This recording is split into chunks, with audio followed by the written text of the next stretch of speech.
Freedom Friends. That's the one we're doing right now. Freedom Friends. Yeah. Yep. It's time for Freedom Friends. All right. Know what that means? Dick jokes. Dick jokes. That's what hi, everybody. Welcome to the Freedom Friends podcast. Mikey and Scott are here, but we are Sans Jazz and Sans John. Yeah. But we do have a guest, a special guest. One that you go back with a little ways. Yeah. And I'm assuming John also goes back with you a little ways. Yeah. Oh, yeah. Because we have in our presence, we have Carl. But Carl is also your first sergeant. Was my first sergeant when we deployed to Iraq in 2003. So for the initial push. Yep. Yeah. Outstanding, man. Hell yeah. Well, Carl, thanks for coming on the show. Appreciate it. 101st the whole time, or? Oh, no, Lord. We went through it yesterday. Yeah, he's been all over. I mean, how long were you in the Army? 23 years, 7 months, and 1 day. Okay, dig it, man. See, isn't it weird how we all 15 years, 1 month, 1 week, 1 day? Yeah. You know what I mean? Like we just know how it is. We know it down yeah. to the month. I don't know that. You didn't retire. About true. I'm just about 10 years. That's all I got. We had to, believe me, the last few months before retirement, you're like, I can't fucking, you're just counting. It's worse than EAS. When they figure out exactly how much percentage they owe you for retirement, they do it by, okay, you served this many days. Oh. And then they divide that up into months and years. Yep. And that's how you get your percentage. I see. I think when mine was 58.85, and I was like, okay. And they go, but we're going to round down to 0.75. I said, fuck, no, you're not. That's not how that works. I said, you're not rounding down. 0.5 means you round up, motherfucker. I was born at night, but it wasn't last night, and I know math. I guess that was new math. Yeah. I didn't know I did that shit. Must be like VA math. Oh, God, don't get me started with VA. Yeah, dude. Ugh. I had to actually have a come to Jesus moment with TRICARE yesterday over my kid, man. This is my argument against universal health care. It's like, I got it. And I'm telling you, it's not that great. Yeah. It's really not good, man. Ask any veteran what he feels about universal health care. If he says it's great, he's a fucking liar. He's probably stealing valor. The only time There's no TRICARE valor to steal. Right? some guys at the bar going, hey, babe, I got TRICARE Select. Bring that shit over here. That's my next. That only works when you're probably 20. That's actually why. I told you we'd do soldier roulette. The hookers Yeah. at Cat West. Guys, it wouldn't be the Freedom Friends if we didn't talk about our number one sponsor, Warfighter Tobacco. Obviously, you guys have seen us all smoke them. We're here to talk about a quality product that everybody can enjoy. The great equalizer, as we've called it, the Warfighter Tobacco Stick. And it's not just cigars. They've got humidors, travel humidors, cutters, lighters, everything you need to get started on that journey. Check out warfightertobacco.com and use that code FTFO. Score yourself that sweet, sweet 15%. If you want to know my personal favorite, I'm a 762 Field guy. I like that Sumatra, real nice and even keeled cigar. Great for us beginner smokers, right? And I'm told that these taste even better when you're listening to the Freedom Friends podcast. Now, back to the show. This episode is brought to you by Grill Your Ass Off. It's no secret. We're all middle-aged dudes who love barbecue. Grill Your Ass Off is our main go-to for our spices. That's what we use, man. Whether you're doing burgers on the grill, steaks, or my personal favorite, a little bit of pork belly burn ends, right? They've got you covered on all of that. They also have salsas. They also have seasonings and spices. They got beer salts. They've got everything, man. Check them out. GrillYourAssOff.com/Freedom Friends Podcast, or use the code Freedom Friends Podcast at checkout. Well, no. Okay. Start over. I was telling you a story yesterday. We used to talk about girls from the strip joints, not necessarily all at the Cat West. May it rest in peace. But how they would marry a young private, and then the private would deploy, and they were betting that he was too stupid to make it a year.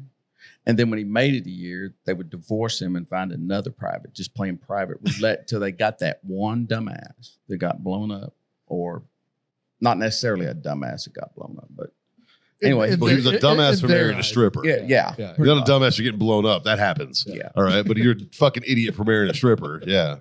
But we're talking about that. And they get that nice $400K fucking dropped in their lap. And then they cry at the funeral, and you just want to smack the shit out of them because you know in a week, they're going to be on the prowl for somebody new. Yep. It used to be like when we were in Hawaii, you knew when the ships went to sea, the naval ships, Sure. because you'd go to the Pearl Club there on Pearl Harbor. And there were a lot of wives in there. And they were looking for a temporary husband. Yep. For however long the fleet was going to be. Marines got banned from the E clubs on Kadena Air Force Base because we were fucking all the fucking Air Force wives that were going in there. So they fucking banned us. We weren't allowed to go to the clubs anymore on Kadena. My answer would have been, why are you banning me? Hey, what do I I'm do? not married. Yeah. And she's the one that's married. Well, some of them might have been. I don't know. Hey, we were deployed. Who knows? All you say is, I disavow all knowledge. Yeah. I didn't know about it. Shit. I was busy working, man. I had a second job. I was in the corner reading my Bible. That's right. When that shit happened. I was at the gym, reading my Bible, learning about our Lord and Savior. Thank you very much. God. Would you like to hear my testimony? Where are you from there? Originally, Kentucky. Kentucky? Yeah, I joined the Army to get out of a small town, and now I live in a town that's 10 times as small as the town I grew up in. Isn't that nice, though? Yeah. I mean, it was like I joined the Army. I went as far from Kentucky as I could possibly get and stay in the continental United States, Washington State. Okay. And then spent the rest of my career trying to get closer to where I grew up. And now I'm retired about 2.5 hours from where I grew up. But I have no desire to go back to the town I grew up in. Yeah. Because I hated those people when I was in fucking school. What makes me think I like them now? I can completely sympathize with this. I moved from South Boston to Farmington, New Mexico when I was 15. And I was like, get me the fuck out of here, Mr. Recruiter. And yeah, dig it, man. Totally dig it. Yep. Been there and done that one. When'd you come in? April Fool's Day, 1982. Holy shit, man. Did some time. And then I retired on Halloween 2005. Let's see here. When you joined the Army, I was almost 3 months old. Almost. I was 3 years old. I was almost 3 months old. See, I talked to him about this yesterday off the air. I was born in January '82. Freaking, I was sitting at this dude's birthday party. He's 50 years old over there. And I'm watching these girls walk by. And somebody said, why you got that furrow on your brow? I said, because I'm thinking about the fact that when she was born, I was probably 35 years old. I'm such a fucking perv. Yeah. Yeah. But I can't guess ages anymore. It's harder so now. Hard. It's real hard now. They do not. They skip their awkward phase. Well, you can't tell the difference between 12 and 22. It's fucking bananas, dude. Like, yeah, that's why I'm like, no. If it's 30, go for 30-year-olds. That's the safe bet, boys. That's the advice I give the young guys. I'm like, we're married, so see if she's 30. She's got to be 30, man. Fucking other than that, you're playing with fire. But make sure she's got one of those state issued federal cards that she can get on planes with, because you know it's not fake. right. And that way you know that Got to have the star on it. Yeah, There if you it doesn't go. have a fucking star on it, I'm sorry, honey. Come back to see me when you're old enough to. If she's got a vertical ID, it's probably a red flag, boys. Not good. Yeah, man. What was your MOS? 11 Bravo when I came in. Yeah, And of course, you know, as you go up, they change it. But sure. Same shit. I mean, I did light infantry from You're just from day one. That's all I did. attaboy. Good for you, dude. I was too stupid to do anything. I dig it, man. Same. Like I tried to lap move. I just ended up, we got tired. I lap moved to amphibious assault vehicles from the grunts. And because I was like, oh, these guys do the same thing as us, except they sleep in a vehicle. They don't have to walk. And I was like, this is mechanized. It's great. I go in there and we get to Iraq and there's no oceans. So it's like, well, fuck. Like, Walk and carry all this extra shit. Yeah. It's like, all right, that's great. Fucking I. So I dig it, man. We were if as a listener, if you want to listen, we had like a 5-hour podcast on the Warfighter Tobacco podcast. So we went deep into like some stuff. Fucking A. But That's we coming out named Friday. names. Well, it's a two-parter. Part 1. Oh yeah, we named names. Part 1 will come out August 22nd, so it's already out by the time y'all are listening to this. That's Friday. And then the next one, part 2 will come out the next Friday, and that's like, I just got it edited today. I think it's just shy of about 3 hours. So Hey, dude. it's a great conversation. Highly recommend y'all go listen. But yeah, we went pretty deep. I forget where I was going with this, but Fucking TBI. I know, God, Dude. yeah, That's what we kept saying yesterday. We'd be talking and all of a sudden we just freeze. Yep. Fucking TBI. yeah. Yep. But it was funny because we talked about like the stories that I and John have told on this podcast, Mhm. and he brought them up He brought him up without. but he brought him up from a first sergeant perspective. Yeah. From a first arm And he was like, I had these two fucking Right. idiots. but like we were talking about the 203 AD. Yeah. Well, he obviously knew it happened. Sure. He didn't realize He was probably the last one to know what happened. He didn't realize they tried to throw it over the bridge and didn't make it. Yeah, I You know? didn't- I He didn't didn't know know the that- details of it. You know, That was one of those you don't want to know. Yeah. Plausible deniability is a powerful tool, man. As a staff and CO, plausible deniability is a big deal. he knew that we all brought our own handguns, except Yeah. I bought one on the economy. I can't believe you bought one in Iraq. That's fucking crazy to me. I brought one back from Iraq. I just didn't. Dude, I have a buddy of mine who did 18 months fucking Fed time because he had snuck 2 AKs in the fuel cell of a vehicle back. And then his mom got divorced from his stepdad. His stepdad called the FBI Oh, and fucking no. just to shit on him, just to hurt her, just to spite. Well, and I was like, so- what a cunt, man. What you an have asshole. you have to be smart about bringing shit back, Yeah. right? Because like I look on Gunbroker every now and then, and you can find the old Tabacs or Telback or whatever. It's like the Beretta Iraqi version of the Beretta, right? Basil. Basil Hayden. Yeah. That one's not a very good. It's a subtle smoke. It's okay, but I It's still a- smoke it's too. our least it's the favorite. least favorite Basil Hayden I've had. Look, I'm not drinking anything that's not doesn't say Kentucky on it. All right, all right. Because I'm That's fair. I'm a dick. That's fair, dude. Leave me the fuck alone. I forget what I was saying. TBI. The smart way to bring back Tobacco pistol. That's- So yeah. so if you bring back something that's like a machine gun, of course that's fucking illegal, right? Yeah. If you bring back something that like is like legal to actually own, and it's actually possible that you could have somehow tracked Yeah. it down or straw purchased or something. Yeah. Believe it or not, there is a way to Not straw purchasing. That's bad. there's a way to legally bring back firearms. Mhm. All it is it's a ATF form you have to fill out. Yep. But why in the military they're like, oh, you can't do that? It's bullshit now. Yeah. In World War II, in Vietnam, they used to do it all the time. I have that the fucking Mauser yeah. that I have from my granddad. My granddad was on Okinawa and stole a freaking broomstick pistol. And nobody gave a shit. And, No, yeah, nobody cared. nobody gave a shit. Cared. I mean, the fucking asshole engraved his name into the side of it, and that pissed me off when I got it. The American did. Yeah, my granddad did. He, Oh, yeah, like his name and the date and Okinawa Ryukyu Islands. That's still kind of cool. That was kind of cool. Yeah. But so it gives it some authenticity, but Yeah. still, I'm like, come on, man.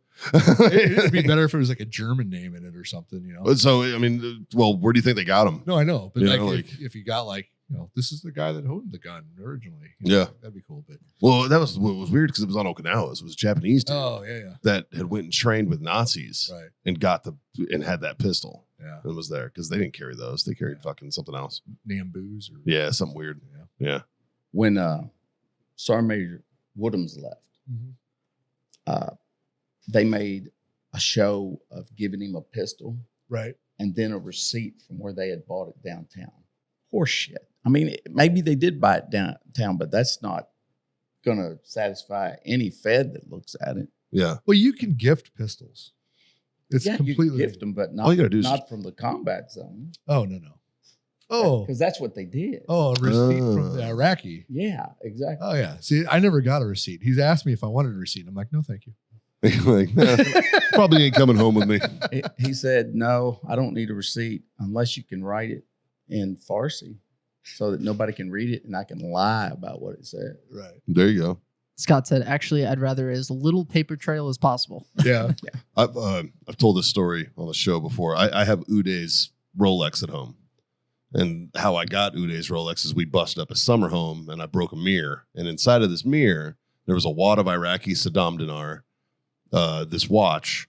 And so about $3. It's about $3 worth. Yeah. About $3 worth, yeah. And then there was twin gold 9mm Berettas that were in like the face-off holster. Apparently, Uday was a big fucking Nick Cage guy, right? Uday was a gun guy. He was a gun guy, but their gold had Republican Guard and fucking ivory, like the seals on the handles. I mean, it was fucking beautiful. And I'm holding these things. I'm like, oh my God, dude. I'm fucking taking these. And sure as fuck, right behind me is my fucking CO. And he's like, yep, those are going at battalion. I'm like, fuck, man. They're on display at K-Bay at fucking 1st Battalion, 3rd Marines Alpha Company's office. Yeah. They fucking snatched them shits from me. I was mad and fuck. And my second deployment, I had a chrome-plated MP5K for about a week that I was carrying around. And then you let somebody see it. Some captain saw Yeah. it. I was into that. Snatch it. Yeah, This is probably at his house now. probably. No, actually, we were at a range and at a sniper range on one of the bases, one of the FOBs. And we had a golf cart at that time to get out to the range. And we were doing golf cart drive-bys with the MP5K on full auto. And, Nice. You're having fun with it. So We kept finding these little grease guns, these little fucking 9mm grease guns with the fucking stick mag out the side. Yeah. That were just fucking little submachine guns. well, that would be a Sten. Is that what it was? Yeah. A grease gun's a World War II US one, 45 caliber with the mag underneath. Yeah. But the side mag is usually the Sten. That's what it was then. They were cool as shit. Yeah, we kept British gun. we kept finding those, and we kept finding yeah, that's kind of what I fucking had, man. It was Who was it that found the chrome AK that we had? There were so many of them. My second deployment. Oh, When I was in Scouts it's making me mad to see it. at D Main, we had to walk from where we were staying to the chow hall every day. Yeah. Justin, the only difference was where it's black, it was ivory. There was literally a Connex full of fucking cool captured weapons at Division. And one day when we walked by, it was open. And so we got to walk through this. They had gold plated Dragonoffs. They had there was some fucking, because it was at the palace. Yeah. Where we were staying. And there must have been all the shit that they just found at that palace. But there were some fucking really cool, like the little miniature AKs, Mhm. a bunch of those that were gold and chrome plated. All right. So the second question is, you said that you and John went to the 101st new division headquarters. How many did you see displayed? I didn't see them at Division. I wonder if There you go. I wonder if they're in the brigades. Yeah, yeah. These ones are seized from Uday Hussein's palace. Okay, there I'm you telling go. you, the little fucker had gold guns everywhere. April of 03. Yeah. I probably held that fucking goddamn Dragonoff. That's so cool. Yeah, you probably did. I drove around The Fallujah. dates match. I drove around Fallujah shooting dogs with a Dragonoff for a while. Remember when that went around that you couldn't use the captured weapons anymore because they thought that people were drilling holes and it would blow the handguard off? That's such bullshit. No. They're like, It's like that guy was just shooting it at me. you know what we could do is we could just look to see if there's a fucking hole in the bottom of the barrel. What? That's not hard to do. That's bananas. What? I had a Russian PPSH 141 for a long time. PPSH 41. 41. Yeah. Those are fun as shit. That was it shot so fast. Yeah. It would jam constantly though. And because I had the drum. Drums suck. The drum sucked. Stick man. It was all I had was the drum though. So I had to refill that fucker every fucking 20 minutes. So I had, holding it upside down, trying to make it shoot and shit. I had one at the gun shop. That's So much fun. And, oh my God. It's called the burp gun. Yeah. They're so fast. They're so much fun though, dude. Like what a great little weapon, man. It was great. And I fucked it up. I wrote Fahey's boomstick on it and shit because I knew I wouldn't. Like my lieutenant looked at me. He's like, "There's no fucking." And I'm like, "I know, man. I know. I'm not taking it. Just home." let me dream. I'm like, just let me fucking play with it. Like it was like my dog and cat gun. So dogs and cats kept biting grunts in Fallujah during Phantom Fury. So it was becoming a big logistical pain in the ass because we had to log train them back to the rear to get fucking rabies shots. Jeez. So fucking tracks secondary mission open season on dogs and cats. Yeah. And then we were like, fucking okay. So you know You ever what? shoot a cat with a hollow point? Hilarious. It's fucking hilarious. You know what I had? So that's what I need to find is cat videos of cats being blown apart. Yeah. Oh, you know what? No, they're out there. I'm The sure. newest ones that I found are baboons getting shot in Africa. It's amazing. It's amazing. So I'll go home and I'll change my wife's algorithm. And I'll say, "Hey, found you some cat videos, babe." And then I'll have ex-wife number 5. Attaboy. So what I brought was a 22 conversion for an M4. You ever seen those? Yeah. Yeah. It's It like the bolt. replaces the bolt. So I brought over with me about 4 boxes of 22 ammo and this conversion. And when I went to scouts and they gave us suppressors, it was awesome. We'd get in a sniper position. I could shoot out the street light. Nobody would hear it. I could shoot cats I didn't shoot a cat. They never gave me my position away, but dogs would every now and then. Yeah. So we'd shoot at the dogs. But shooting street lights out, I would literally shoot a street light out and the guy would just look at the light bulb and be like, there was no gun. I brought subsonic 22 rounds, and it was still zeroed pretty well because you're using the same fucking barrel. And you NJP this guy? What the fuck's wrong? No, with he wasn't. I disavow all knowledge of that time. He doesn't remember me when I went to the promotion board with him, though. Yeah. Yeah. So He did do that, but it's like, I'm just saying that he wasn't memorable at all. That's basically what I'm saying. Is it weird that he hasn't fucking aged though? Is it weird that he looks like a vampire that's never aged? It's funny. I don't think his hairline's moved back any farther than it was. dude, back then. I brought up He shows up fucking pictures and we're like, what the fuck, you vampire? I brought Like, up pictures because these guys are like, oh, you're a receding hairline. the running joke on At the show is 14 that years old. I he's had the same hairline. 5,684 years old. Like he's actually Bram Stoker's So real vampire. It's Freedom Friends Yep. interview with a vampire. Yes. Yes. That every week when Scott's here. Yeah. Yeah. I do want to shout out our good buddy Jazz. Got to give a fucking big shout out. He's a dad. Yeah. Had the baby. That's why he's not here. He's doing dad shit, which is fucking awesome. What is he, day 2 into dadding right Day now? 2 into dadding.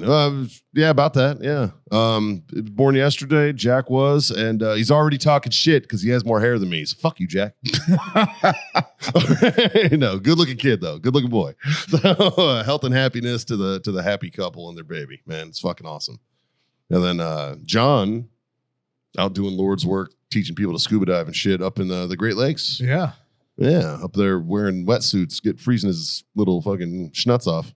Well, at least it's the warmest month in there. I don't think it matters up Yeah. there, man. I think Lake It'd be definitely worse. Huron is going to be cold regardless. Yeah. Because isn't it all like run off from like fucking icebergs and shit? Like up there, like it's a lot of that. I don't know. I don't think I've ever been in any of the Great Lakes that weren't cold as fuck, no matter what time of year it was. Yeah, it's like the Pacific. Yeah. It's always fucking cold. I got a question. Do you camp? Have you like in a tent? Have you done that since you got it? No, Right?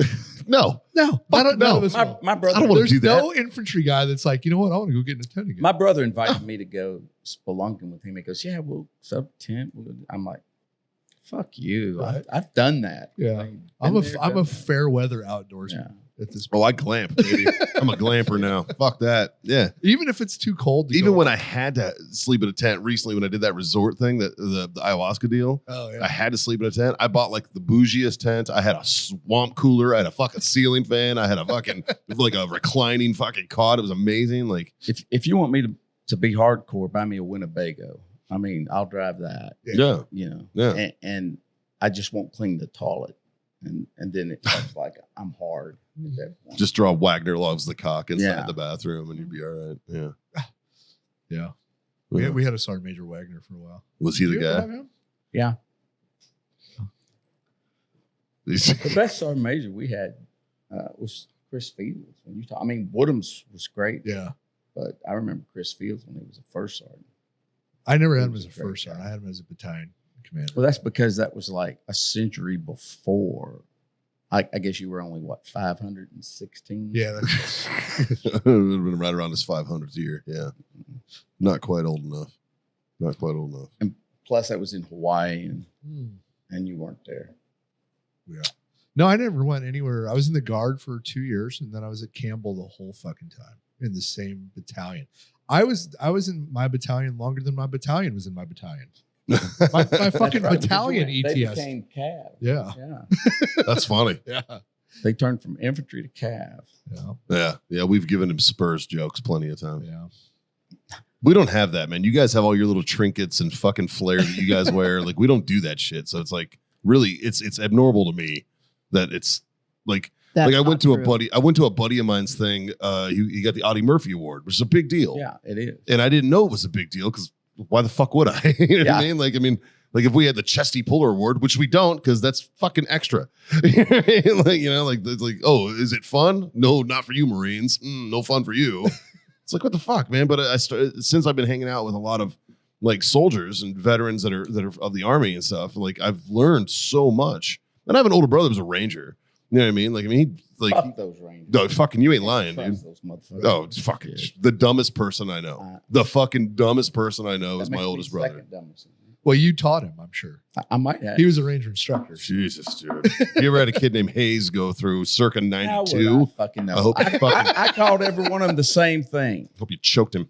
Every single one of them, I was like, Ranger. And they'd go, Sergeant, my leg hurts. Drink water, Ranger. Yeah. And that was my one comment. Take a knee, pull security, bitch. It's like, yeah. Since we're talking about flair, Oh, that's true. That's just our range coach hat. That's the gayest flare I've ever Mikey. seen. Have you ever seen one of these? No. Yeah, that's what our range coaches wear. Jesus. It's fucking weird, dude. We think it's weird too. Like those guys love it, but we were like, that's fucking weird, man. No, we were talking about if there had been a Marine Corps recruiter in my hometown, I'd have been a Marine. Yeah, I because think my great uncle was a retired command sergeant major from the Marine Corps. Oh yeah. So that's where I wanted to go, but my town, the only dumbass in town was the Army recruiter. So well, I had zero Marine influence in my life yeah. before I joined. Yeah. Like me neither, really. Like, because I didn't know my granddad was a Raider. You know what I mean? Like, I didn't know that shit until way after I joined. I was already a corporal when I found that out. You know what I mean? Like, but my older brother, like, with his influence, and like, I was like, okay. And the Army recruiter lived in my apartment building, so I was going to go to the Army. And the bitch didn't show up to the fucking appointment.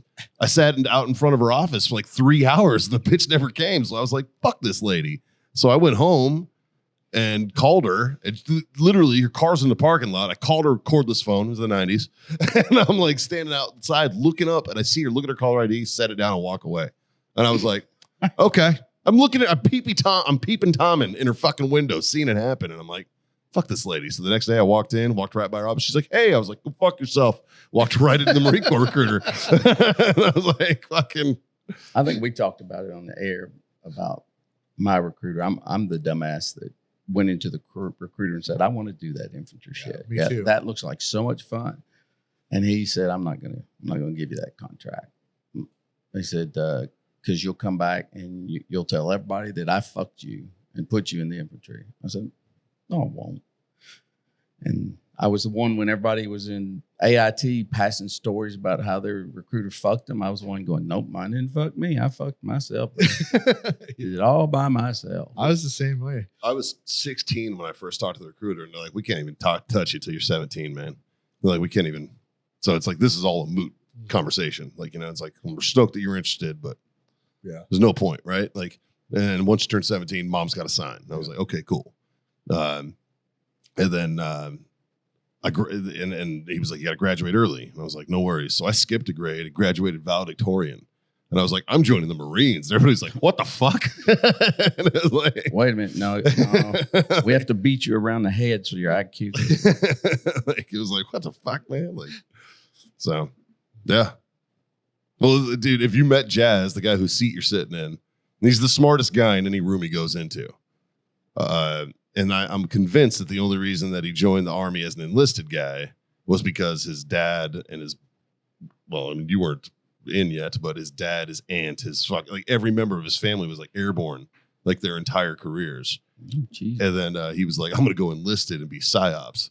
But it's like, he should be working at NASA. Like, we'd probably already be at fucking Mars if fucking Jazz was at NASA. You know what I mean? But because if the Space Force was around when Jazz was in, he would have been recruited by the Space Force. 100%. Like, they would have gone after. Yeah, 100%. He's that type. How did Jazz do in high school? I don't know. I think we lived together for his freshman. I feel like he could have gone he was probably poor. One of two ways. Either he aced everything, or he was so fucking bored he didn't give a fuck. Didn't do shit. I actually don't know. If I had to guess, because he was playing soccer back then, I bet he maintained enough to where he could still play soccer.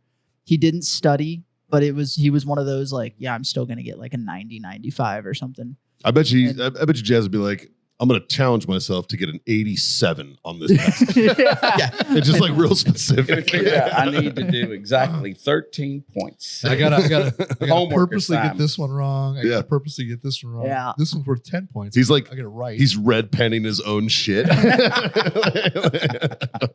He just answers it wrong in red already. Like shit. Like If I had to guess, that was it. But I actually don't know. I was yeah. Then 6 what when good he are moved you? out. Why do you all even talk to him? I just hit the buttons. begging Scott for a raise yesterday. dude, all out of day anybody in this long. building that deserves one, it's probably that guy. So you finally found somebody that's going to campaign for you. Oh, they These, could. these two have been going back and forth all day yesterday. Yeah. To be fair, I just kind of take the blows. There's not much back Justin, and forth. you're not in the army anymore, man. You can talk shit back, dude. I respect Jesus. my elders. No, you fucking don't. That was the best insult you could have given. Yeah, pretty much. That was it. Yep. I'm the oldest fucker in the room. I'm Fucking- sure about I that. respect most of my elders. Yeah. There you go. It was funny when he called me first sergeant. He had already called me Carl, and his eyes got fucking this big. thought Oh, shit. Thought he was the wrong name. I don't give a fuck. When'd you retire? Halloween 2005. Okay. Not too long after we got the whole unit got back from the first deployment over there. Yeah. Because he'll tell you, as soon as everybody got back, it was like there was To the wind. nobody. Yeah. Just- Nobody saw anybody. It was Yeah. gone. Everybody's gone. The matter of fact, we talked about it. The first suicide we had was a kid that came back early. Yep. But no, I went to work for our first Sergeant Major Woodhams at the NCO Academy. And that's pretty much what I did until it was time to put in all of that permissive TDY and retirement leave and all that shit. House hunting. Oh, all that yeah, all shit. that beautiful shit. Yeah. Hell yeah. Meanwhile, I owned a house in Clarksville. Nice. Yeah. My third ex has that house. I could actually go on Zillow and show you all the houses I bought that ex-wives. It's prerequisite to like pick up E6. You have to have at least one divorce. Oh yeah. You know what I mean? That's mine. The one with no head. That's where I fucked up. That's where you fucked up. That's where I Yeah. fucked up. Yeah, dude. You So stuck it's around your- with Michelle the whole It's, time. it's your unicorn's fault. Yeah. Yeah. So she's the reason I didn't get promoted. That's I what it hope is. you're listening to this. And I hope you don't say that or I just did. yeah. She listens. God, She I definitely hope- listens to this show. She definitely listens to this show. There goes dinner for the night, buddy. Oh, it happens every time I talk. That's a weekly thing. We were doing this show 6 fucking years, man. He's been in the doghouse the whole time. Like the whole last time, man. The sad part is he doesn't remember he said it. No, I don't. She's like, you No. remember what you said? Yeah, I'm like, I don't know what you're 45 fucking minutes in. Yeah, He's no. like, fuck no, I don't remember. No, There- this happens to all of us. Be like, oh, how was the show? Fine. What'd you guys talk about? No fucking clue. It's No funny. idea. And It's like, when she would sit in on a show, we would go home and I'd be like, hey, what did we talk about tonight? And she's like, I don't fucking know. I'm like, yeah. Yeah, and you were there too. yeah. See? See, It's not just me. it's real easy to forget this when you're in the moment. Yeah. You know what I mean? Like, Yeah. shit. You've been here. This is what, your third time sitting in the peanut gallery. Do you remember anything from the fucking shows you've seen?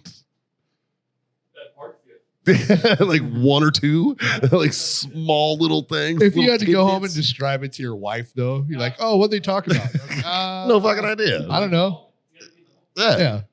Yeah. See? I described it to my wife. My wife Oh, shit. was never with me when I was in the military. And I called her last night and said, we sat there talking Take this one, Felix. Excuse me. like 6 hours. And she goes, what'd you talk about? I said, Army shit. Yeah. Everything. And then she was like, okay. It might be good for her to listen to it, though, to like, I told her I'd like her to listen to it yeah. when it comes out. Because I know I told you a lot of shit that she honestly doesn't know. Yeah. And I Because why would I burden her with it? right. You know what I mean? Yeah. Yeah. Yeah. You know, like there's a lot of things, like even when I was in, I'm still married to my wife, right? But we got back from the deployment. There's stories I still haven't told her. She's might have heard it secondhand from other people or stuff, but there's things I haven't told her, but yeah. Because sometimes it was like I told my wife I had a great time yesterday, but I had a hard time sleeping last night. Yeah, me Yeah. too. I didn't sleep for shit. Because it doesn't just bring the good Right. shit back; it brings the bad shit back. Yeah. But it's it's needed, to get it off your chest every now and then, and yeah. Unfortunately, you did it to the whole world. So Yeah, I know. Yeah. I said everybody that hated me when I was their sergeant, staff sergeant, is going to be commenting on the thing. Well, you're gonna have people that are very interested because they liked you and they want to listen. And But there's then you're gonna have but it'll be a lot more. But then that didn't like me. But then hopefully Lieutenant Colonel Palakis listens. Oh God, I hope that would be funny. And he could comment. That would make our day. He can go fuck himself. I told you what the comment. if he did make general officer, his comment's going to be, "I got my star, you bitches." Yeah. It's gonna be Well, on there. yeah. Guess what? The soldiers liked us. So like you might have your 1 star. Who did you impress? Yay. In the comments, let's get a fuck Palakis going. Hey, Help us with engagement. And if you follow him on social medias, tag him in the shit. Yeah. I pass the don't word give along. a fuck. Yeah, make sure he hears this. Yeah. Because there's a reason you didn't re-enlist me. But anyway. I think I guess I probably had easy 20 battalion commanders. And I remember a couple that were just awesome, over the top awesome. Yeah. And one of those, when he was a 2-star general, got busted. John J. Mayer, he was my battalion commander when I was in 2nd Battalion way back in the 1800s. And he ended up going to Hawaii, and he had that deal where the story was that, I don't know if it was the official story. The allegations. The allegations against him were that he was sending his aide away so that he could vodio do with the aide's wife. Oh. And the fact that he was a 2-star and retired at a colonel kind of justified allegations. And then my big one always was, I had a buddy that they tried to keep from retiring because he had 20 some years in, and he had done something screwed up. But they were using the less than honorable service, and I pulled the whole. Well, didn't we have a sergeant major of the Army that they busted the master sergeant, but they let still retire because of previous honorable service? Right. And then they did. I've seen all kinds of officers they did that for. Yeah, officers get away with a lot of shit. Yeah. I have a question for you guys. Do you think you learned more from the bad or the good leaders that you had while you were in service? Oh, both. It's probably even, because you learned what not to be. You learned, and like, I think I had bad leaders before. I don't know. The problem is you have good leaders in certain positions. You have bad leaders in certain positions. And a lot of times you have them at the same time. So your platoon sergeant might have been awesome, but your first sergeant might have been a dick. Yep. Or your first sergeant might have been awesome, and your platoon sergeant might have been a dick. When it becomes a real problem is when they're all bad. Yeah. You know what I mean? If you were in a platoon where you had a shitty squad leader, a shitty platoon sergeant, and a shitty first sergeant, you're fucked. Yeah. That trickle down effect really does happen Oh, too, yeah. man. Yeah. And like the shit so- does roll downhill. Like it's rough, man. I know when I first got to my unit, I had a great platoon sergeant and a great first sergeant. And I was like, oh, this is fucking awesome. Both those guys left within a 2-month period.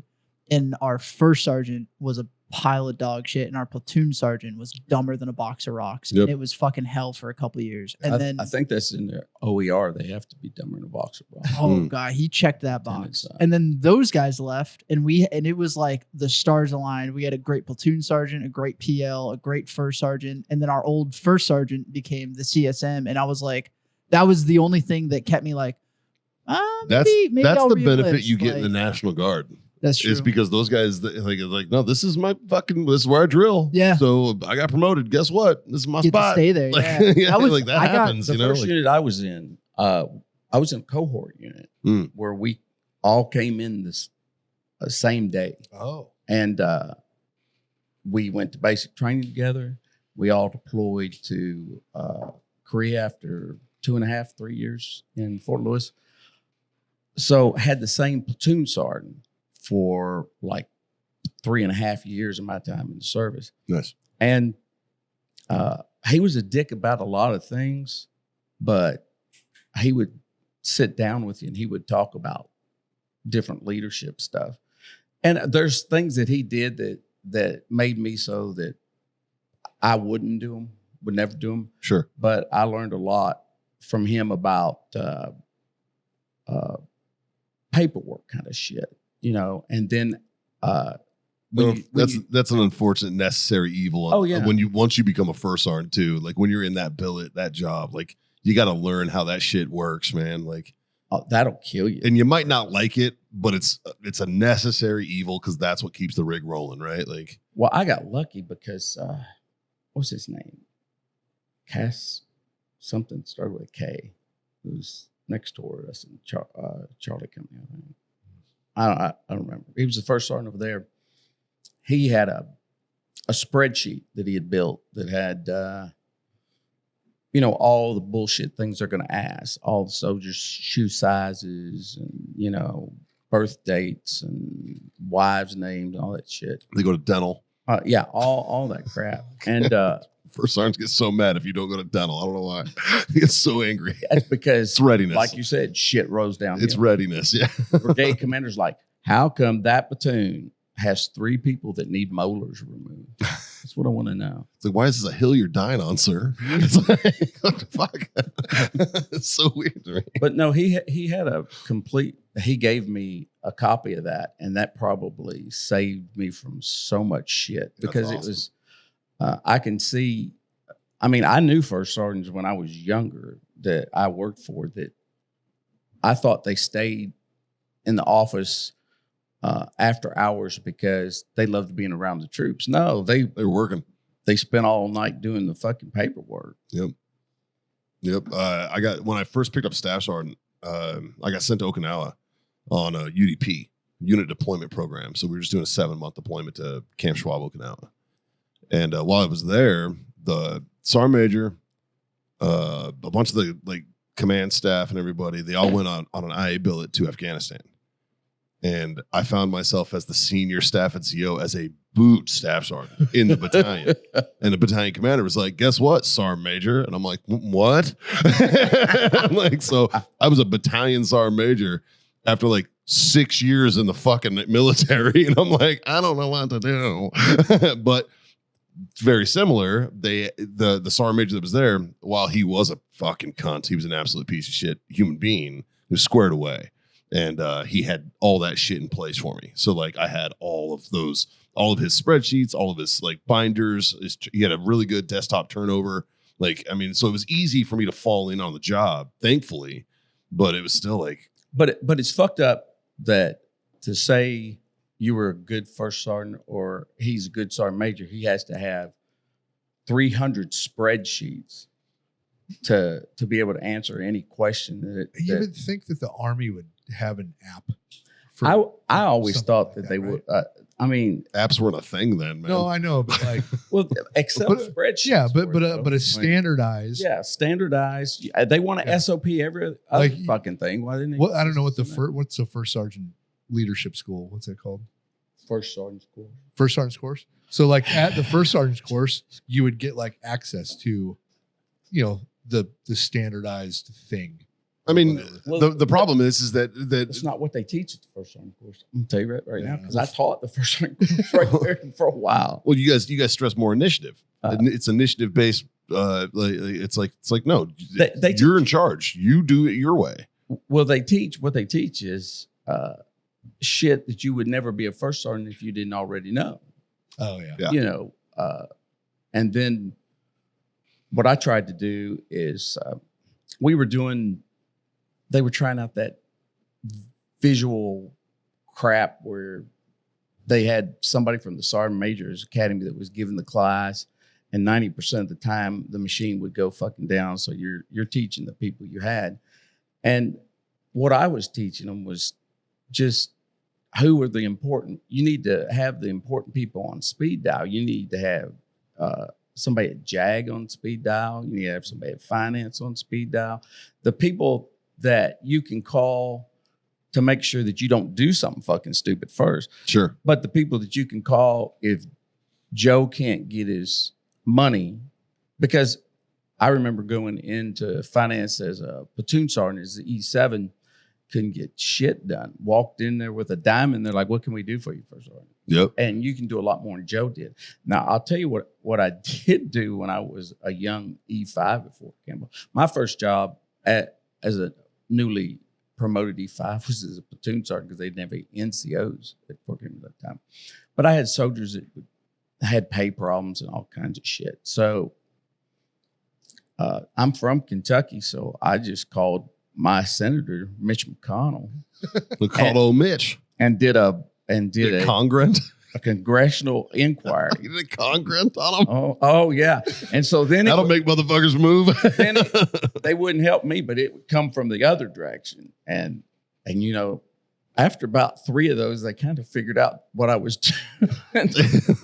But I did it every time. I was like, don't make me call Midge. I'll call Midge. I don't. You know what's weird? I threatened that with TRICARE this week. Yeah. Like Friday when I had the conversation. That phone call I just had to step away and take.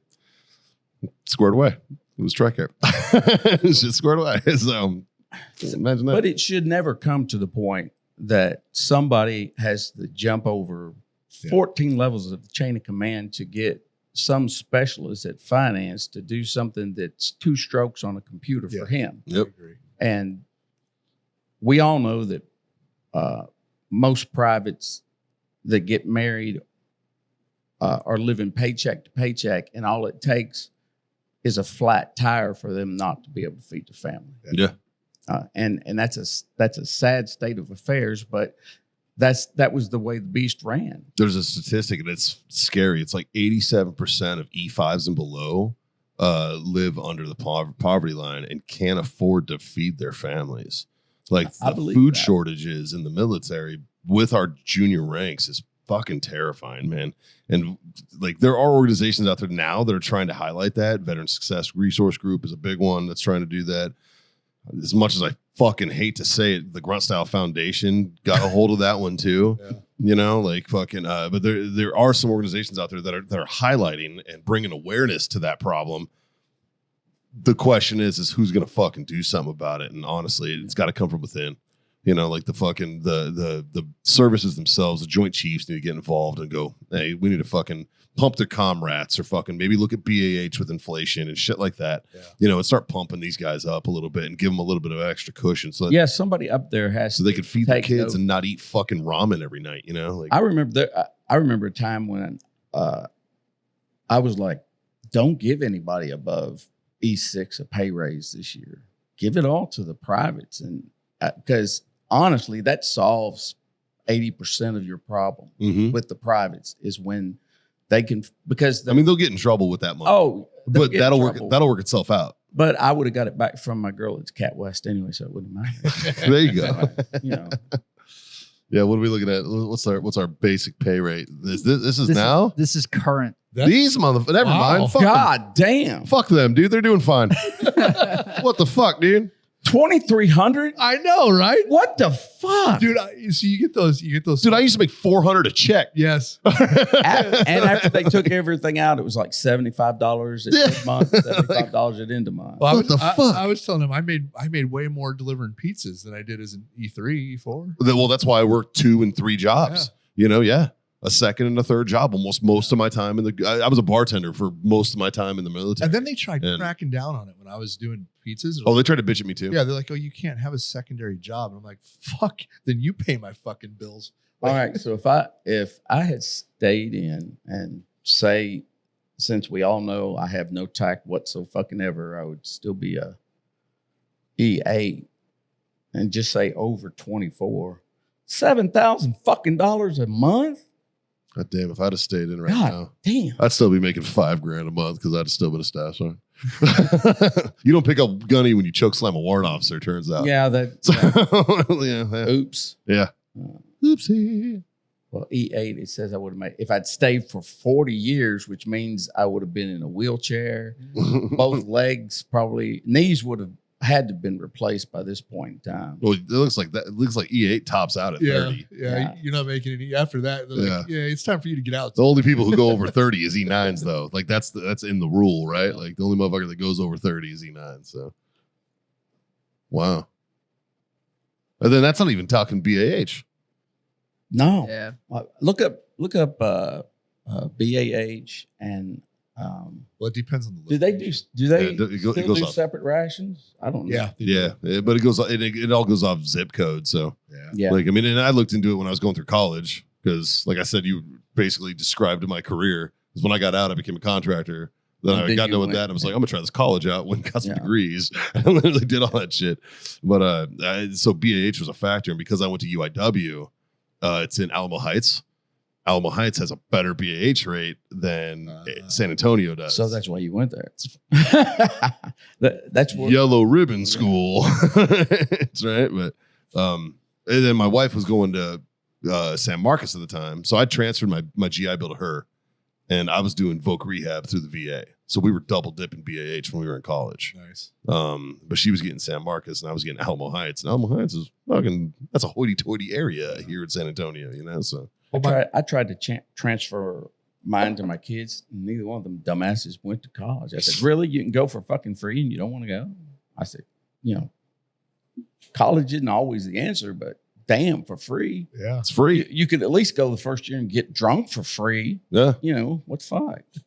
it's true. I was greatly disappointed that they didn't want to go get drunk on Uncle Sugar's money. Yeah. Because we always wanted to go get drunk on Fucking- Uncle Sugar's money. Fucking kids these days, man. But those kids are in their 30s now. So Still. they'll hear this and say, Dad, and ask for money.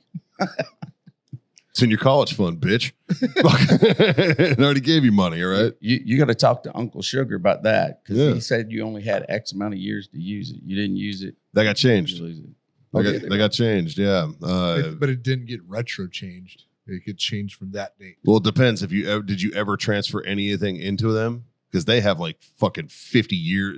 Theirs might be indefinite. If you transferred it to your kids, it might be indefinite, right? Well, I don't know if it's indefinite or not. I haven't. I gave them the paperwork for it after I moved it, and because at that point I had enough other paperwork that I didn't give a fuck about that paperwork. Because they told me they were like transfer at least 1 month to each kid. That way it's in there, and then if you transfer more later, Oh. they can still use it. But as long as they're in the system as having 1 month of your benefit, it's good. And what if you retire at 30 years and you got a fucking 6 months old, 6 month old? It's like You're an idiot. well, you're fucking super fucking You're a dumb. fucking moron. Yeah, you're retarded, 100%. Yeah, but That's a definite TBI. yeah, that sounds fucking horrible. But still, like, yeah. He really doesn't have a kid. Dude, can you imagine having a baby at 40? That would fucking suck. Right? I mean, I Jazz. Let me guess. The guy that sits in my seat. is 40 years old. Oh, Had his fuck. first kid yesterday. So his first grandchild will be pushing him around at the old folks' home. Yeah. Basically. Yeah, probably. It's I'm- wild. It's wild to think about. Then I mean, shit. My clock was ticking. The reason I had kids is I told my girlfriend, now my wife, and I was like, "Listen, I want to have a kid before I'm 30. If you're not into this, we gotta fucking go." And she was like, "No, I'm into it." And so we planned our kids, but yeah, because I didn't want to be just that. I didn't want to be an old man fucking trying to play catch with my boys. Like Yeah. My oldest son, he's my stepson, but he's my son. Sure. From my third wife. God, let me see. He is 45 now, 45 fucking years old. He did 8 years in the Army as a mechanic. And he showed me once when I was home his fucking cavalry spurs. Oh, yeah. He was at Fort Hood the whole fucking time. this fucking guy calling me. Nice. I got calf spurs. They jingle when he gets butt fucked. They don't have a little spinny thing on them. They're just a spur. Anyway, that was the egg story I gave you. Yeah. Oh, yeah. That earned me the spur. I looked up that If you hit him, you might have got more. I looked up the military parade you were talking about yesterday, Yeah. Scott. And you were talking about how like the SF dudes were really struggling with the marching because they never fucking do it. First Cav was also fucking on the struggle bus, Yeah. and they had like all their fat bodies up at the front and shit. And I was just God. like, golly, y'all look. We used to try to hide Fucking fat bodies in the middle. See, the old 101st during that parade was the future weapons guys. They look so fucking They cool. look the most badass out of everybody. They had like the half, I don't know if it's called half ghillie, where Yeah. they had like the ghillie stuff attached to their gear and Yeah. shit. Although it was funny because the army has all these new drones, but they weren't flying them. They just had one guy that was designated just holding it in the air. I would say the Secret Service had something to do with them not flying the drones around. There. Well, he was like, Go figure. Some of them were flying, Yeah. but then there were some guys that were literally just like holding it above their head. And I was just like, I guess that's one way to do it. But they had all the new SIG guns and shit. Like they look fucking dope. Justin, I just got a request from our good friend Jason Murph. Uh-oh. He wanted me to say something special into the microphone for us. Oh no. And that word is penis. So Murph, penis. Okay. Mikey had to hit a quick cameo real fast. Yeah. I do a little cameo action.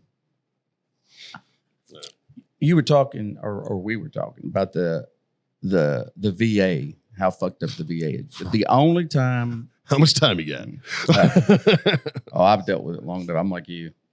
I'm done with the VA. But the only time I can remember where somebody really helped the VA out was Trump's first time around, because he approved sending veterans the cards that if they couldn't get treatment in X amount of time at the VA, that they could use those cards and get Community care. community care. Yep. That was fucking awesome. And Yep. then, of course, as soon as he was out of office, somebody signed an executive order and threw that shit in the garbage. And I guess nobody's ever thought to You could still resurrect that. you could still get community care, but It's just as booked as the fucking yeah, VA. like John's mental health fucking debacle.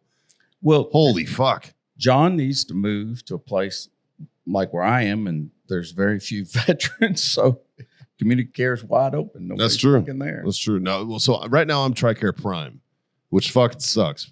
But I mean, it's convenient because we're here in San Antonio where there's five military bases, right? So like I can go to any one of those, right? But I'm primed. Like my primary care is at Randolph Air Force Base. I need to get the fuck away from this shit. I got to go to standard or to fucking remote or to fucking one of those, like, because this shit it's not working for me. When I need an appointment for my son and it's important, and I'm like, hey, look, this is borderline. Like I'm gonna either have to take him to emergency rooms and do all this shit. Yeah. And you guys are gonna have to pay for it because I'm not paying for it. Or you can fucking give me a referral out in town. And they're like, well, let me see what I can do. Let me see what I can do. So that phone call I took was literally the nurse at BAMC going, we got an appointment for you next week. And I was like, good. Well, fucking about time. Yeah. You know what I mean? Like because they were like, we can get you in next month. I was like, no. If you can't, if that's the best you can do, I'm calling my fucking congressman. I've already stood on the Sergeant Major's desk. I've already fucking ripped him up and fucking let him know what I think of the job he's fucking doing down there. You know, I kicked the door in his office. Did I tell you about that? No. It was about a month ago.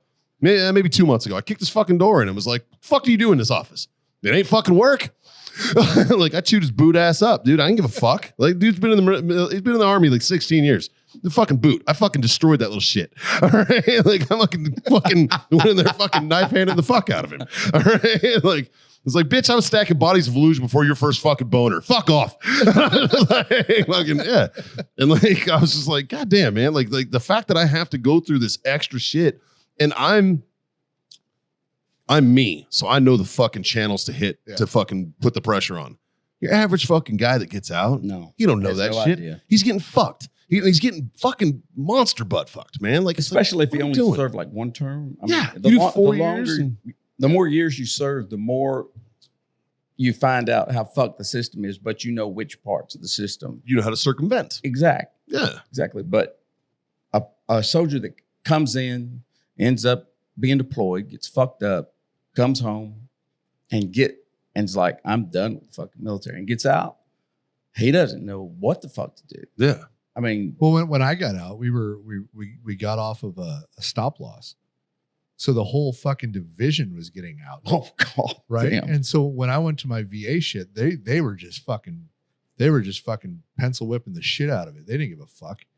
It was crazy. That was the one good thing they did when for retirement at Fort Campbell. We talked about it yesterday. I won't spend too many hours on it unless the TBI hits. That they had a VSO that went through your medical records before you retired Yeah. and explained to you what you needed to get in there if it wasn't in there. And I still got the letter that from the VA that says nothing in your MOS says that your back should hurt, your knee should hurt, your shoulder should That hurt. airborne tattoo on your arm tells me they're wrong. Yeah, it doesn't do. Feet, knees together, airborne. Yeah. She wrote at the bottom, if you could do a fucking PLF, you wouldn't have that shit. Oh, I'm a jump master. I know.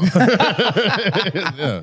I'm a jump master for a civilian team, for a round canopy parachuting team. I went to Normandy last year and jumped in for the 80th. Oh God, And stuff. that would have been great. It's fucking amazing, man. I do it twice a year. I go down there. I got Dave over there. He's doing it. Fucking I'm trying to get this fucker to go, but somebody's got to fucking run the shop when Dave goes down. Yeah. So, so How the hell with Dave? that's what we keep saying. So in this civilian, He's worked himself into the board now. The motherfucker's got a board position on the fucking nonprofit now, so now he's got to go. so in this civilian organization that does round canopy stuff, they get foreign jump masters come down and they get Yeah. foreign jump wings in. Yep. Oh, So I'm trying to get fucking blast. I'm Yeah. trying to get my Coast Guard son to go do this because he would be authorized foreign jump wings on his Coast He'd be Guard. the only motherfucker. He'd in be the Coast only Guard. motherfucker ever. Yeah. Yeah. For sure. Rich High, fucking old Angry Cops, the angry drill sergeant cat that fucking on the internet. He's a friend of ours. I took him down there. He was in an airborne unit for fucking years. And I took him down there, and there happened to be a foreign jump master. And so he rates foreign jump wings with no airborne wings. Now he's a funny motherfucker. And we filled out the fucking DA form for him. So like he's got it. So like it's because we have active duty jump masters there. Yeah, you wait. He'll go for a promotion. He'll look at it and go, "There's no fucking way. Yeah. How did he get this without having that? They're going to call that stolen valor, no matter Well, I what." told him, I was like, you're gonna need to keep that fucking Yeah. that DA form in your pocket. And just be like, there you go. Speaking of that, I think you might have been the first sergeant. We had a uniform inspection one time, and I had my excellence in competition badge. Yep. And I think I said some shit about it. You said some 'Cause I didn't shit know what about the it. fuck it was. And I You don't see him. and I reached in my inside pocket and pulled out. Yeah, he one. got the paperwork. I was like, okay. But he'd never Fine. seen him. He's like, "You can't wear that. What the fuck is that?" Yeah. Or something like that. Yeah, you had them fancy badges, Yeah. man. Yeah. It's the Dude, equivalent to having a shaving profile. You just always have to have that shit on you. just have it in your pocket. Yeah. Well, we as white guys, You're- we don't you're get not those. getting- Yeah. Oh, you got a shaving No. shit? Go fuck yourself. Justin Nunley, he got his. Well, Yeah. he's in the Air Force. but Yeah. Yeah, it was it's a different. Air religion Force. thing. Yeah. They, Yeah. you know, No, so I got medically retired. 7 IEDs. My back said no. And so but I got medically retired out of Walter Reed down there in Bethesda. Mhm. So I got assigned a VSO to do all that shit. So before you even before got out. I even got out. Well, Yeah. because of med boarding, so like they go through all that shit and all this. So, and I remember the first time after the first rating they sent me, because you never accept the first one they told me. And the guy told me, he's like, "This is going to come back. It's going to be insulting. Just know." They offered me 60%, and I was like, "Go fuck yourselves with a big dick, no lube. I don't care." I was like, "Yeah, 24 years got me zero. see, like that's 0%. crazy." And I mean, Jesus, I know people that were freaking pack clerks, and nothing against pack clerks, Right. that like knew how to game the system. First bullet out, they're already rating 80% or better. Every fucking Air Force dude Yeah. I know here in San Antonio walks around with 100% P&T. And I'm like, how? You were a fucking supply fobbit in the Air Force.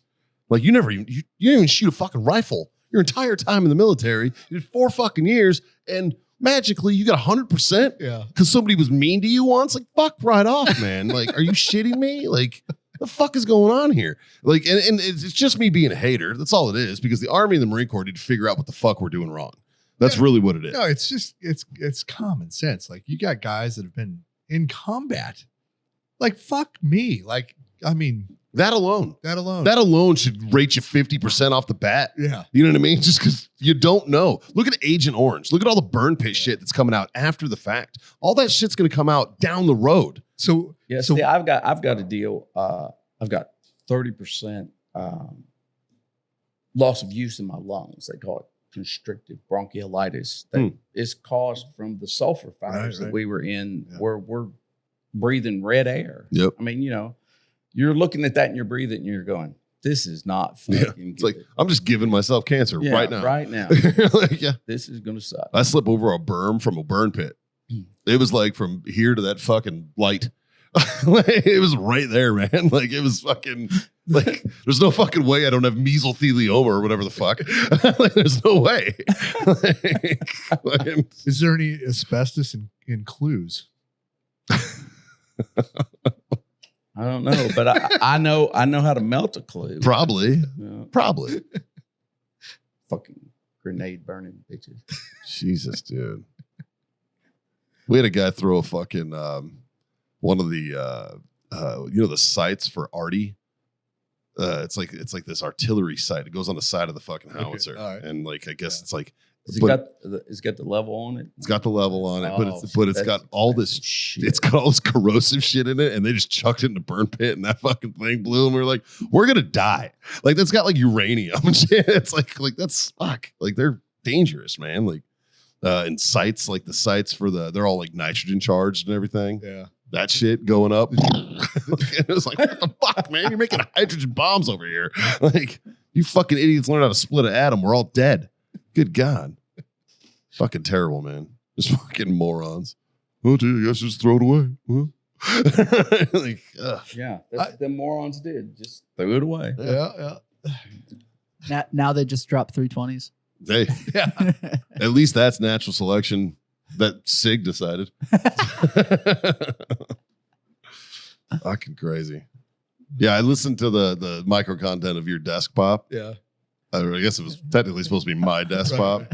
And I was like, I was like, there's no that. Did you pump up that No. audio? I didn't. It's I just actually 'cause you did. had It was that loud. I did not mess with the audio on that. That was that loud. I added the little blur so people can see that the slide doesn't rack, but like, yeah. My fucking ears must be shot. Well, 'Cause, you gotta- like, it was quiet. We had earmuffs on. Yeah. Well, you got to think like what y'all hear well, jazz while we're jumped. recording this is not the same audio that goes out. Like, True. it ends up getting pumped up a little bit. I keep it low on this end. Yeah. Like, I do a little bit of audio. This is why we got Like, fucking you have a Freedom real Friends. high pitched voice when So- you Yeah. watch it on. Well, this is why we got Freedom Friends that hit us up and they're like, "Hey, can Mike, you give my wife a birthday message? She likes his voice." And I'm like, "Hey, man, I'm married too, bro. Happy birthday, sweetheart. But I'm married too. All right, like, don't fuck up my happy home." Like, God, dude. Like, We did have a comment of someone wanting you and Jazz to read a page or two out of the smut books. yeah. What is Jazz gonna be the girl voice? You know what? He'd fucking nail it. Yeah, you fucking crush it. Yeah, probably give me a boner. Fuck, Jesus.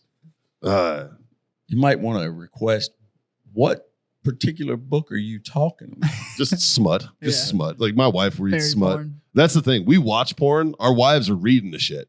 The shit that they're reading is Oh, I- fucking dirty. And it's weird as shit. Haley was telling holy fuck. Romance novel. Right. Okay. Hey, Romance. this is my wife's romance novel. She was like, she was reading one day and she's like, huh, ready for this one? I go, what? She goes, this guy just fucking killed a dude and left a knife in his chest and then made his girlfriend fuck the knife handle Oh, while she sucked his dick. And I was like, what are you reading? And I'm like, oh my God. Like, Jesus Christ. Like, That You is, shoulda a- you that's a shoulda little asked- concerning. fucking hardcore, dude. Like, I'm telling you, I'm married to a fucking psychopath. No, I'm going to tell you what. Whoever wrote that's got a DD 214. Oh, I would almost bet folding money that they have, or at least a dad or a brother or somebody. Like, yeah, I guarantee that shit. Ah, it's hot. Oh shit. So what are you doing now, man? With retirement? What have you been doing the last 20 years now? You've been retired. We talked yesterday about the last job I had. I honestly haven't had a job since 2007. Nice. I'm a little disappointed it took till now to see you then. What the fuck else you doing? Where I live, we just got phones about, The northwestern southern side of the eastern half of Kentucky. I live in southeastern Kentucky where anytime you're driving down the road, you know exactly which points you're not going to have cell service anymore. I got a buddy of mine Right that's in the fucking mountains. he's in that area. He used to be a cop in the area. He was a sheriff in the area. He got fucking tired of people. And he was like, fuck this. I'm going to be a rancher. Now he's a farmer.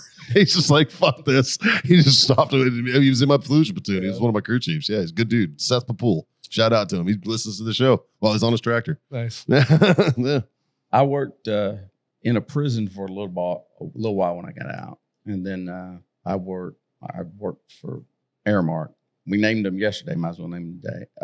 And after that, I did a lot of work online with Stolen Valor, different groups like that.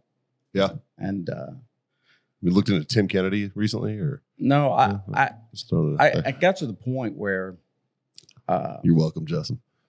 I just got tired of it was always negative. It was like I wasn't interacting with any soldiers that was a positive interaction. Right. It was like every guy that I'm seeing may have been in the service, but he really did not earn that 2-star CIB he was wearing, Sure. Pretty hard to earn a 2-star CIB. Yeah. Unless you're already dead. Yeah. Probably. It's easy if you're in the right time at the right What are you place. talking about? They sell them at the PX. Yeah, that's true. It's fine. You get them for free. Yeah. Well, now the CIBs, I showed you, didn't I? The new Yeah. John's got one. Yeah, He raced the gold one. We the just bought Master them. Combat badge. Yeah. I just call it the Masturbator badge. It's fucking just extra. It's more pieces of flair, dude. Just Well- you guys and your fucking flair. Well, this is a thing. Thanks, somebody. Somebody needed it for the OCR, in one of the- OCAR, or Yeah. NCOAR. Or That's what it was for. Some officers but I've got both an EIB and a CIB, and I want everybody to know. Somebody wrote, here is the address that you can write to a Department of the Army to get officially awarded this badge, because I honestly don't have this Stolen Valor. I don't have orders for this. Yeah, I 'Cause- too am stealing that valor. Because I basically told them, I don't really give a fuck. Nobody's coming up to me and asking me for the paperwork. Yeah. Oh, I had an award upgraded like fucking almost 20 years after the action. And I was like, cool. I'm already retired. Like, it's like, Doesn't do shit for me now. yeah. Like I had 2 Purple Hearts approved after I retired. I was like, fucking, it doesn't matter, man. Like, yeah, like it's fucking has nothing, it holds no bearing on my existence or my life. You know what I mean? Like it's Last time I wore a dress uniform was the mandatory fucking retirement ceremony that they made me do. Oh, yeah. I didn't mind camis. They asked me what uniform I wanted. I was like, fuck, camouflage utilities. Well, Put me in deserts. I fucking retired in deserts. 101st did like a once a month retirement thing. And I actually did my retirement ceremony in June. October is when my actual retirement was, but I wasn't planning to go back to work between Right. June and then. But that's the last time I wore it. And I don't miss it. That thing Yeah. sucks when you start putting it together. You're like, fuck. Dude, marine dress blues, I know they look sexy. The most uncomfortable thing on the planet, man. It's a form-fitting uniform that chokes you out. Like, it sucks. I've got a set of marine dress blues. I every once in a while, I go rub against it. That's cool, man. I got an extra blouse at home. Borrow it. So I haven't busted mine out forever, but my son that's in the Coast Guard, he had to get his Class A's ready, and so he needed a couple, like 3 ribbon racks, right? Yeah. Like, well, I'll just grab one off my old uniform. I probably have one, and so I busted it out, and he was like, "Holy shit!" Like, I'm like, well, you've never seen this before, but they haven't because he was fucking one, you know, like, Yeah. I'm like, Dad, you really actually did do all that bullshit. Yeah. You He's not about. talking out his ass. He did some shit. Like, Dad did some shit. Yeah, I have a shadow box on the wall with my blues in it, and it's still like my blues that are hanging in there. So like, I don't even have a pair that I could put on. Like I have a blank blouse with no rank or no hash marks or anything like that. But I don't think I could put one on anyway right now. nah, dude, I'm down. I'm down to my retirement weight, man. I'm at the fucking dude. I hate it. I hate it. Somebody again yesterday mentioned to me, they're like, "You're losing weight, man. You look good." I'm like, "It's just stress. It's all it is. That's all it It's is. just fucking stress." I dude. recommend stress. Yeah. Great weight loss. I don't take care of myself. I don't work out. I don't do shit. It's just stress. I stand on a stage in front of people who fucking hate me every night, and I try to make them giggle. And it's fucking stressful. That's all it is. I hear man. meth works pretty good too. Yeah, but I like my teeth, man. the whole teeth. Yeah. That always fucks it up. I don't want to get veneers. Those people with veneers talk funny. It's weird. I talk for a living. I can't have fucking weird speech patterns because of my teeth. Yeah. They're always like smiling. Half the way people big don't and shit. understand what you're saying Just in the looks like first this. place. It goes over their head if you had veneers. Yeah. 75% of them. Fucking crazy shit. But yeah, man, I was fortunate enough to be able to wear that uniform, but I'm also unfortunate enough that I had to wear that uniform a lot because I was like a base color sergeant, so I was always in the fucking blues. I retired off I&I duty my last 3 years doing funerals. Like I&I is kind of like your guys' HER. Right? Like it's kind of like we train the reservists. We're active duty guys, but we just get stuck on a fucking post training reservists, basically. And watching them Fuck it leave up. for lunch every day. Just watch them fuck it up. Yeah. Like I got Talk to each other like, hey, Bob.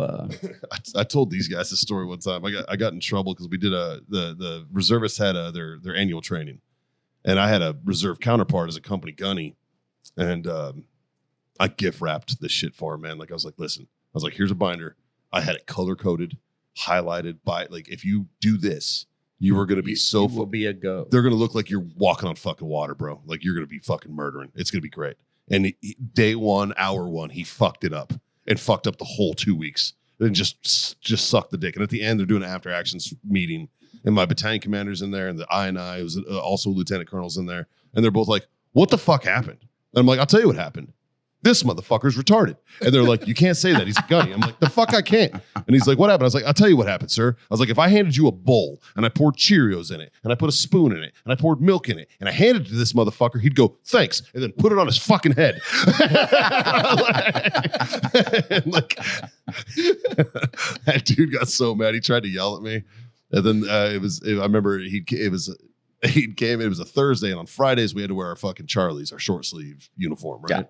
Yeah. And we had like dress up Fridays for a while because we had a fucking pilot as a commandant. He sucked. Fuck you, Amos. Anyways, so we had these dress up Fridays. Well, this gunny comes in, and my back's turned against the door of my office, and I'm in my wall locker. I'm getting changed. And he comes in, he starts fucking bitching at me. And I turn around and look at him. He's got like 3 fucking ribbons. Yeah. And I'm just like, have a seat, Gunny. Like, fucking, you fucking boot, dude. Fucking. But of course, he's a first sergeant now. So, you know, that tracks. So, actually, probably sergeant major by now. Shit. But yeah. I always used to tell people, stay in the Army, because if I made first sergeant, any motherfucker can make first sergeant. That's the way I looked at it. I mean, I didn't have enough ex-wives. That's the thing, dude. It's a prereq. DUIs and ex-wives, that's what it takes. I got one of both.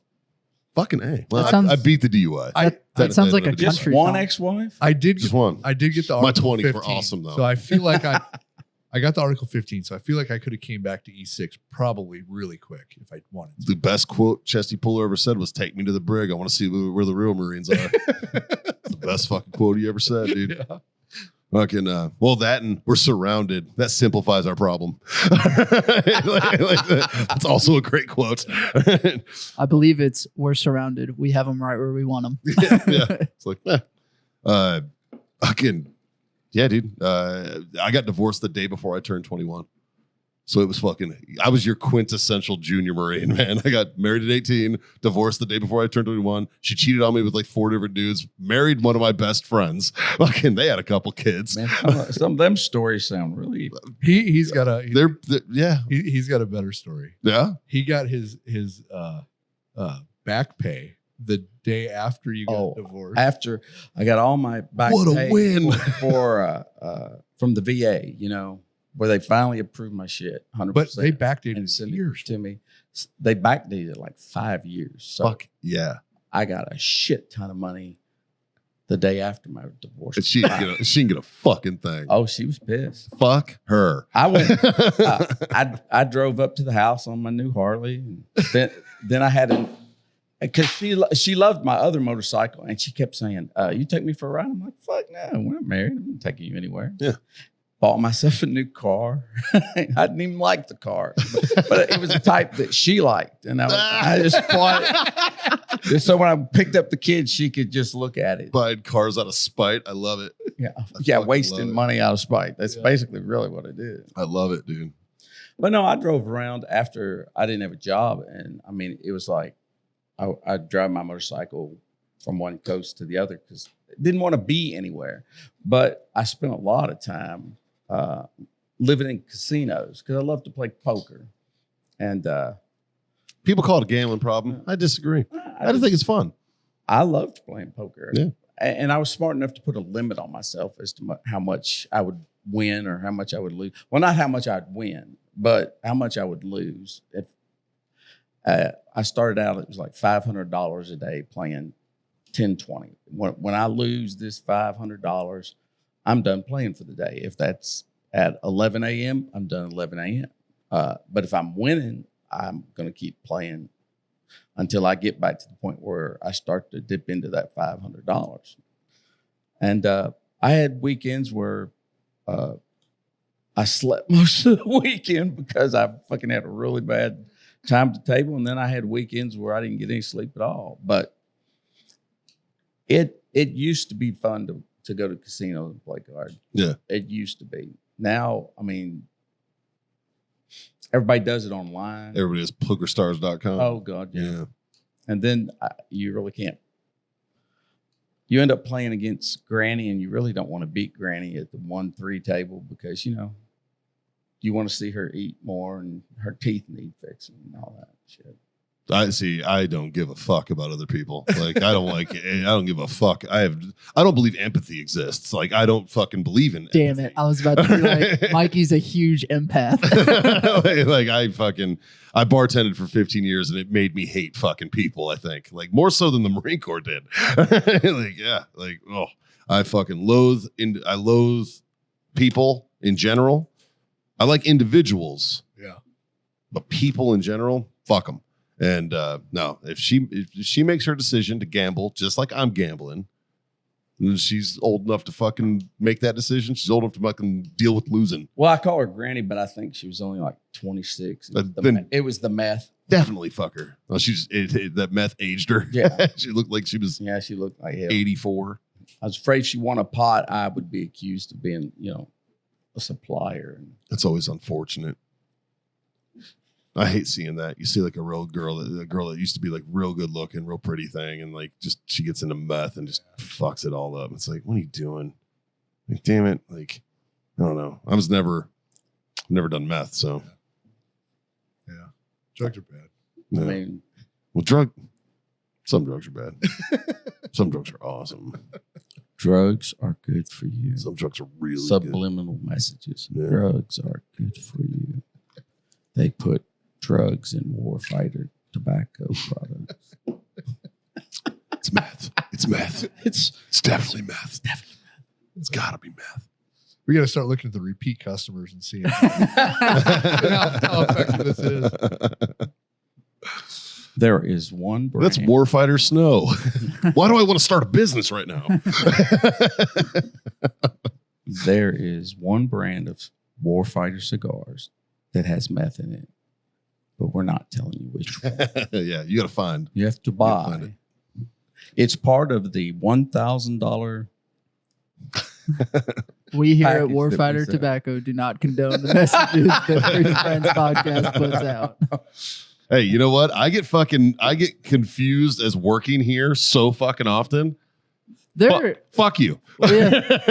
We have people that will like send in shit to Freedom Friends about Warfighter, and I'm like, guys, believe this or not, Warfighter has their own shit. Now, don't get me wrong, I manage both, but like, send it to the right fucking place, and vice versa. Don't send Warfighter Freedom Friend shit. Come on now. Well, if anybody puts anything bad down there because of what I said, forward them to me, and I will personally call them and tell them to fuck the fuck off. Yeah, he's got time. He doesn't have a job. I don't have shit else to do. If you have, I can something to even say- call them from the golf course because they got these new things, these cellular things. include your phone number in the comment section, and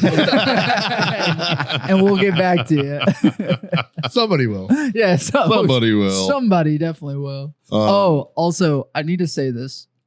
There's someone that follows us on Spotify. I think you fucked up when you created your account. I'm pretty sure your phone number is your username. You should go change that because you comment on the publicly read comment section, and I'm pretty sure that's your phone number.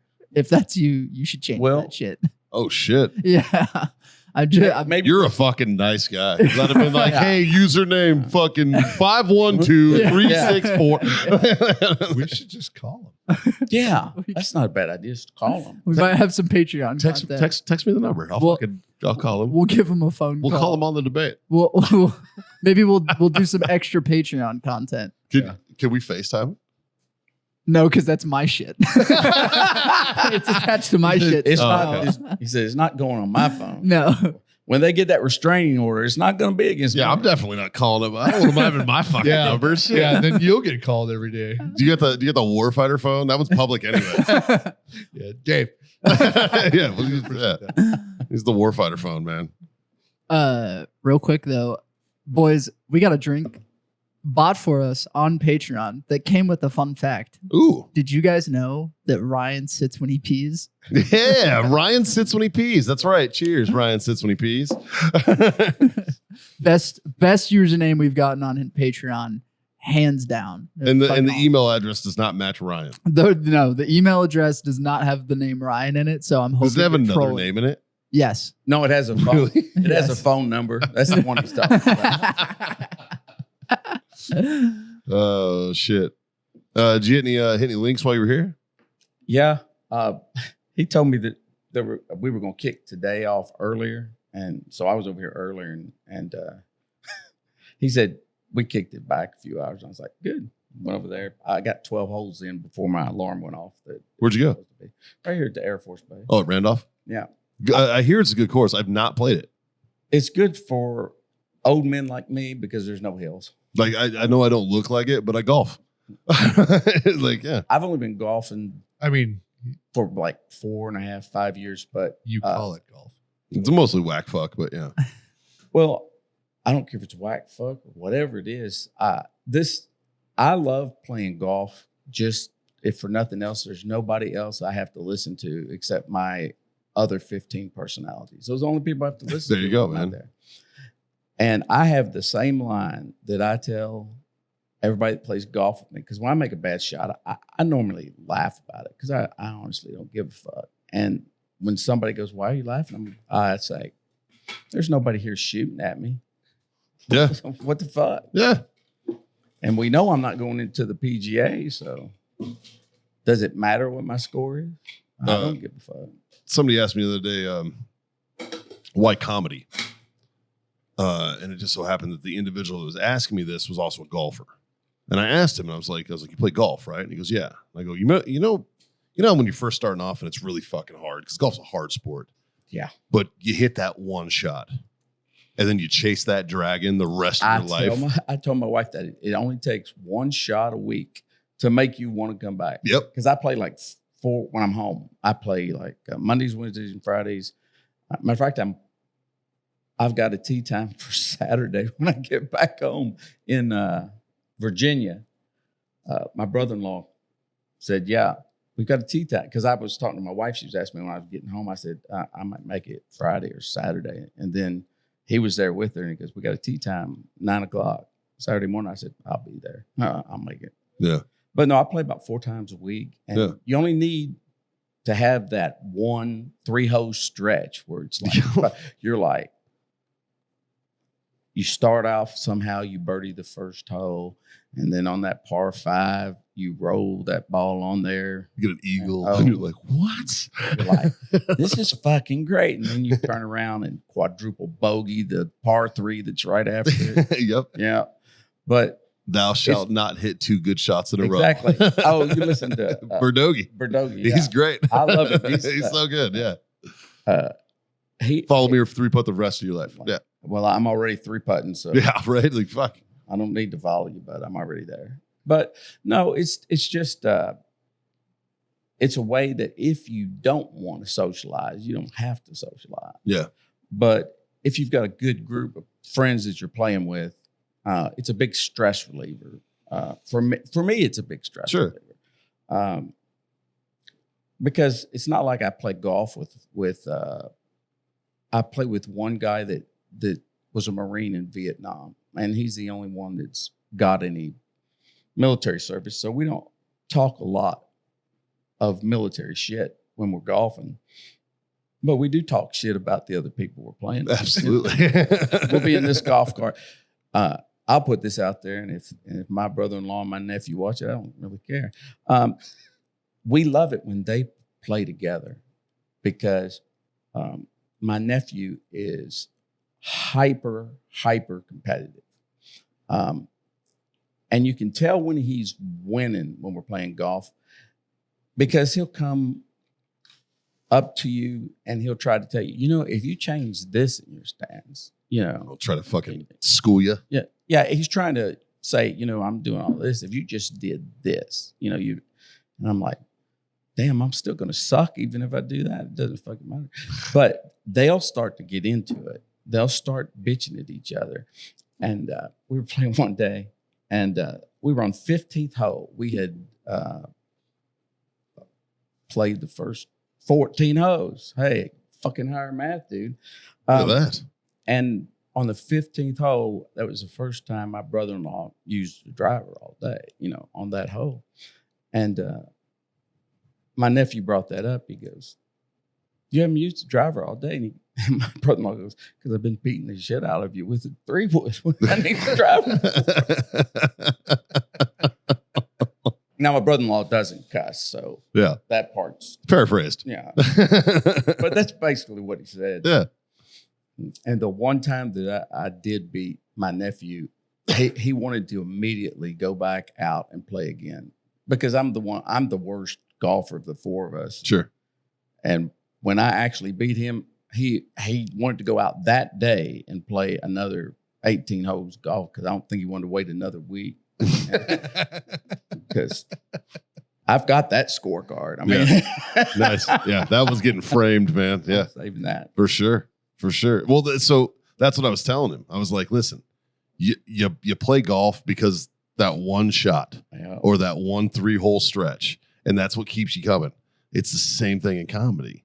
That one fucking pop of laughter. You told a joke that was funny, something that you wrote that was really funny, that everybody really enjoyed in the room, and you delivered it fucking perfect, and bam, that feeling, it's the same feeling as fucking hitting a good drive or a great approach or even a 60-foot putt. It's the same fucking feeling, like where you just read it right and you're just like, wow, and everything worked out well. It's the same feeling, man. And I was like, that's why I do comedy. And he was like, fuck, I get it. And I was like, yeah. I was like, that's what it is, man. Like, my favorite feeling is when you're like on par 5 and you've played it like shit. 4 shit shots or 3 shit shots, and you chip in from off the side for a birdie. And everybody's fucking mad because they've hit, good shots. They're waiting on you to get beat. They're all dancing. Yeah. They're waiting on your ass, and you're in the bunker and you fucking drain it. And it just goes in. And they're like, are you going to keep that? I said, there's no pictures on scorecard. Don't matter how I got it. Yeah. Keeping it. Fuck yeah. I'm keeping that. Why would you not keep it? They're just assholes. I mean, fucking haters, man. Well, haters. I think my brother-in-law, the guy that's the best golfer among us is the ex-Marine. He's like, I think he's 78, 79 years old. Needs to be the best when you're playing from the Reds. The yellows, rather. And he's got a, I think it's a 5-iron from the first golf set he ever had that he uses to chip with it all the time. I used to ask him why he used that club because it's ugly as hell. He goes, but it works. Yeah. If it's stupid and it works, is it stupid? Yeah. To quote John, actually. That's John's quote. Wow.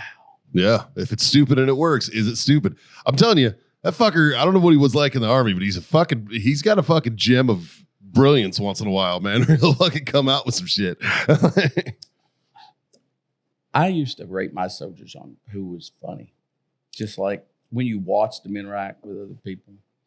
Because as a first sergeant, I can't really interact with the guys, but you pick the guys that you like and that you're going to talk to. There's a certain amount of guys that you know are shitbags and you just don't want to waste time on them because we were talking about that yesterday. You spend an inordinate amount of time on shitbag. Well, back in the BDU days, man, you could tell. Oh, yeah. You knew who the shitbags were. Yeah. You could tell. Like they look like a sea bag with legs. Fucking shitbag. You know what I mean? Like, yeah. So those are the guys that, even though, I'm not part of that, world that they're in, those are the guys I like to watch. Because I know that's where the funny shit's going to happen. And shitbags, you're like, all you're going to do is make me have to work an extra day because I got to fill out that statement of charges because your dumbass went AWOL again and lost all of your TA-50 for the third. That's not enough. Time.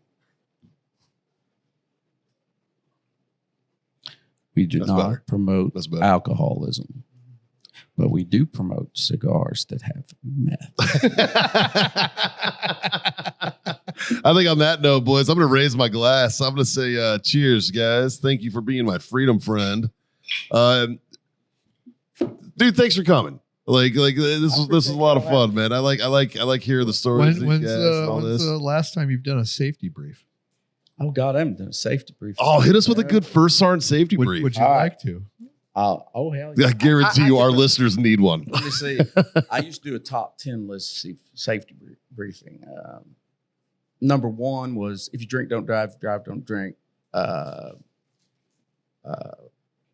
Make sure you wear a condom with either your girlfriend or other individual. I'm not judging. If you go swimming, take a buddy. That was from Hawaii. Make sure you got somebody with you. Keep the number of your platoon sergeant, squad leader, team leader on you. And if you can't reach any of them, you can call me, but don't call me. And then the last thing I said, there's a lot of other ones that I put in depending on the situation, but the last thing I said for every safety briefing was look to your left and right and front and back because while you're in the Army, this is your family. Fucking A. That was the last thing I said for safety briefing. Well, I don't think there's anything we could fucking end on better than that, man. Yeah. That's awesome. Guys, like, share, subscribe, smash those buttons. Shout out to our Patreon supporters. You guys are absolutely cool. You guys are the ones fucking just killing the game. And if you are curious about what the Patreon supporters get, let me tell y'all, all right? You guys get early access to both the debate and this episode, as well as specific content of the One Sip Synopsis, where we, the Freedom Friends, basically blindly try booze and then we rate it. And that's really what it is. We were completely wrong. We were fucked up this week. Episode. We were real fucked up. Like wrong genre, man. Me and Scott, which is surprising. We fucked this up, but I'm still happy with my rating. Yeah. I stand by my rating. I stand by it too. Yeah. But yeah, anyways, like, share, subscribe, smash those buttons, do all those things. Tell your mom, tell your friends, all that shit. 3 little things. They're not hard to do, guys. They're pretty easy. Justin? Smoke on. Your favorite? Oh, drink on. And God damn it, kids. Freedom to fuck on. Later.